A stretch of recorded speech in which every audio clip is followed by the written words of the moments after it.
How's it going there, YouTube? Well, I haven't had a video in a little while because I've been busy. Busy with work, and after work I don't really feel like doing a whole heck of a lot these days, so... Although I do got some project updates for you guys and some stuff we can do around the shop today. We got a little project in my truck I was working on here. I was wanting to install the RZY harness into my truck today and the door modify harness and all that jazz, so... They make it look like it's a pretty easy job on YouTube, but it's kind of a pain in the ass, but not too bad. Although, I had the door panel and everything all apart in the truck, and I had this connector all apart, and the door sill, and you pull that connector back up in there. And I had everything apart, and I was ready to start splicing wires in and hooking stuff up, and come to the realization that every single pin location that I needed to use was already loaded. So the weird thing with these is the fact that this kit's designed for a 2014 and early 2015 production Silverados and Sierras. This truck has a build date of 06-15, making it a June of 2015 truck, and then every truck after August of 15 has that harness put in it. But I asked a couple of my buddies and a few guys that know that work in the automotive trade, saying that, well, your truck, since your truck's a Denali, likely already has all that. Well, I didn't know that when I ordered that kit, so whoop. I got to do some more work on my trim piece up there. I haven't quite got it locked in just yet. Yeah, so that was kind of interesting, though. So I mean, I guess I'm gonna have an RZY harness for sale here, as long as I don't need any parts out of that kit, which I don't think I will. So I also learned that if your truck has that harness already and you put the tow mirrors on, you have to go get it hooked up to a scan tool to unlock those features. Anyway, my shop's a complete mess. Oh yeah, you guys can see I got a back wheel off a Cockshut 80 there. I wrestled that off on Tuesday night. It actually got to come off pretty easily, but this was loaded with water calcium. Probably a combination of both. I did some talking to some friends of mine, and there's a calculator online you can use, and there's probably about 400 pounds of water in the tube of this tire. Because I had technically had to do this. You have it on the tractor, and you have the valve stem at the bottom like so. I actually had started with the valve stem up here.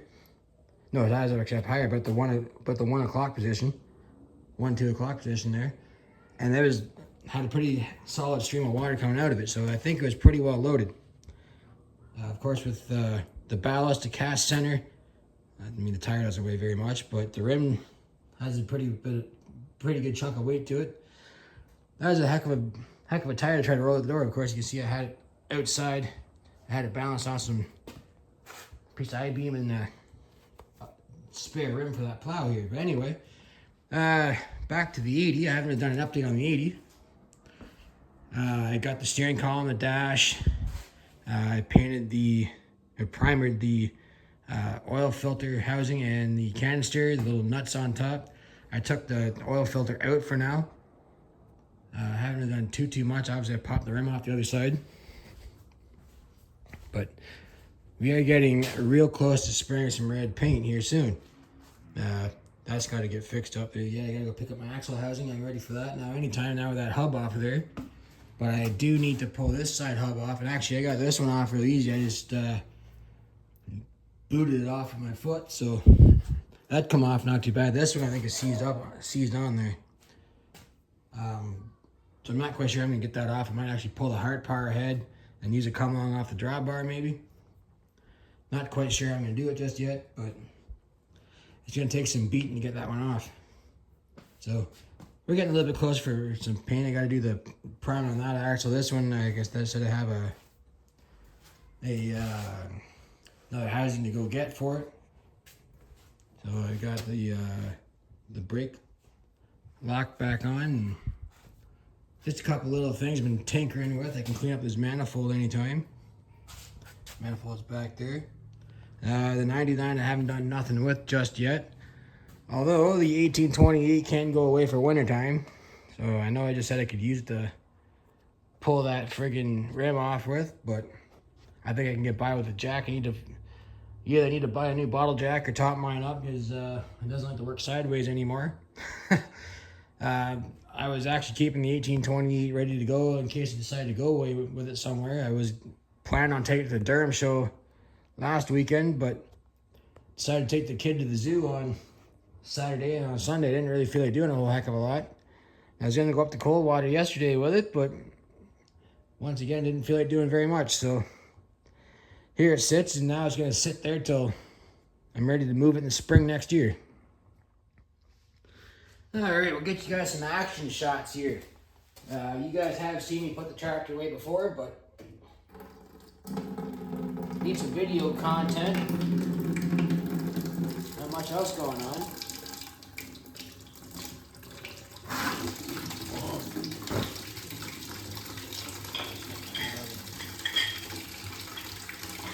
Had the tractor at the 4 shows this year. That's not a bad year. Would have been more if the kind of had things planned out better. I was going to go to Coldwater with it yesterday, but things didn't work out. I was going to go to Durham last weekend with it, but took the kid to the zoo on this Saturday, and the Sunday I didn't really feel like doing a whole heck of a lot. So it's going to be pretty well. I usually put it away right after melting, you guys know that, but I kept it together just in case I wanted to go somewhere with it, but didn't end up happening. Anyway, could have run that bit better.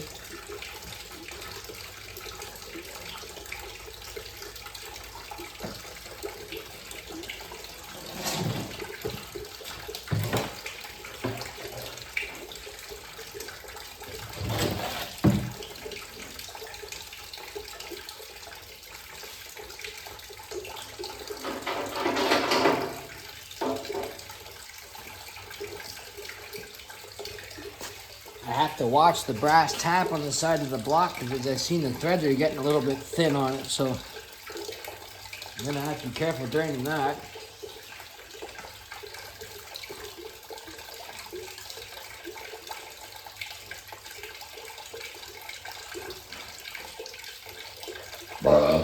Excuse me. What? Excuse me.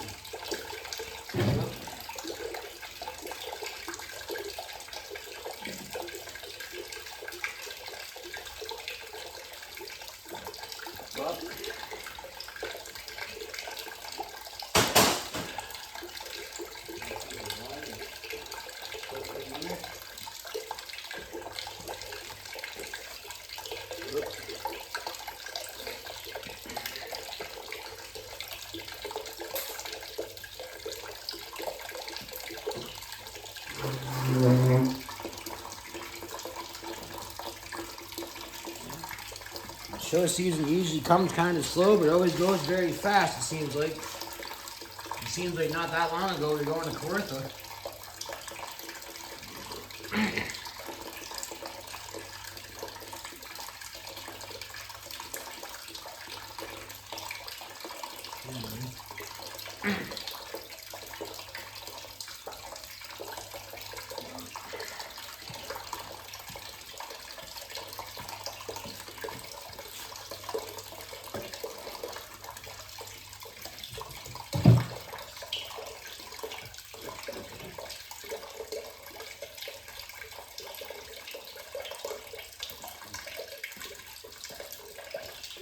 I was actually sent a listing for an early Hart Par 80 last night, but it's all the way out in Jefferson, Iowa, so I don't think I'm going to make it out to get that one. There is a couple tractors around there I had been offered to come pick up, but it's kind of nice to have one spot open in the shop and be able to actually work on stuff. Bring a vehicle or something like that in here, or someone's mower, or someone needs to use a shop for something, you know. Don't know if you guys can see it on camera or not. I got the plow in behind the Hart Par there, sideways in the back corner. I don't know if get the paint of this year because I want to get the 99 running and the 80 finished up this winter. So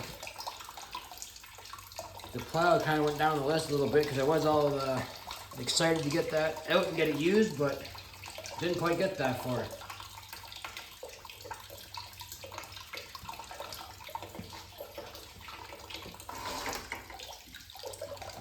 This actually, these two buckets are stuck together. I couldn't get them apart, so I punched a hole in the middle of the small bucket there, so I got a little bit extra capacity.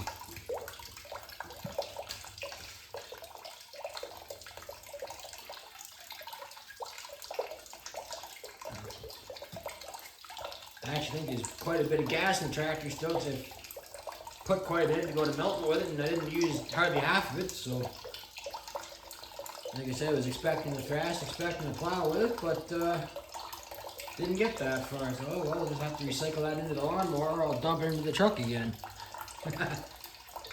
Anyway, you guys get the idea of what's going on out here. Well, I guess that's really it now. I covered up over the wintertime, of course. It kind of helps keep the sun from bleaching the paint and the decals, and it keeps it clean from the grinding dust and paint oversprays. So, a couple of the wife's extra bed sheets there. Kind of seems to help things. I did stick a new sediment bowl gasket in it after I drained the sediment bowl out. You guys probably already know this from, if you're a longer subscriber of mine, I leave the taps open in the tractor over the wintertime just in case something is in there still. It has a way to get out, even though we are in a heated shop. But just in case that heater kicks out one night, it did burn the control panel there once before, but that was before we got the house. We got that fixed up with a little bit of diag. It does work really good, but you just never know. I'm not one to really take chances, so I keep things drained out. Anyway, I hope we get this one rolling by springtime there, and have that some shows next year, because I would really like to use this 80 to put the tractor pull and plow with it and thrash with it and whatnot. So this is nice to use these things. Really what I would like to do is, this 80's been apart for a year already. I would like to get this one up where the 99's sitting, and the 99 back here, just to give me some more room up front. The gas I drained out of the hard part went into the John Deere, of course, because I still got some more mows to do, and probably some leaves to chew up, but probably only get 3 or 4 more mows out of the year just yet. You guys might have seen this back here. Got the plow in there sideways. I had to relocate my air compressor, but that's no big deal. There's those wheel weights I picked up from the farm there when I was there about a month ago. That's pretty well it. We're, I guess, getting ready for wintertime, even though it's, well, October 1st, and I think on Tuesdays. So the plowing match does start this week. It's held in Lindsay this year. I guess I'm not taking any tractors, but I did find out over an email that they're not having their traditional tractor display this year, and they're kind of looking for tractors local to Lindsay. So I guess that dream's kind of been sent down the road, but I had hoped I'd be able to take a tractor there, because I haven't had one there yet. But oh well, no big deal, not the end of the world. So I guess it's time to do some shop videos and some farm toy videos, because that's what we do in the wintertime. So anyway, thanks for watching as always, guys. We had a pretty good tractor show season. It was great to meet all my fans again, and shake hands with some new fans and whatnot. So I always like to meet you guys at the shows, so that shows me who's watching my videos. I would like to have the tractor at some more shows next year. We're at 4 this year, but as always, I want to thank all the clubs for having the shows this year and having somewhere for us to hang out on the weekends. And hey, we'll do it all again next year. So thanks for watching, guys, and we'll see you at the shows next year. Take care.